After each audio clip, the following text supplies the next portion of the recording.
गोकुलनन्दन गोविन्द गोविन्द हरि गोविन्द गोकुलनन्दन गोविन्द नित्य निर्मल गोविन्द मिलमेघ श्याम गोविन्द पुराण पुरुष गोविन्द पुण्डरीकाक्ष गोविन्द गोविन्द हरि गोविन्द गोकुलनन्दन गोविन्द गोविन्द हरि गोविन्द गोकुलनन्दन गोविन्द नन्दनन्दन गोविन्द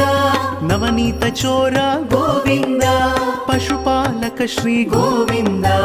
पाप विमोचन गोविन्द गोविन्द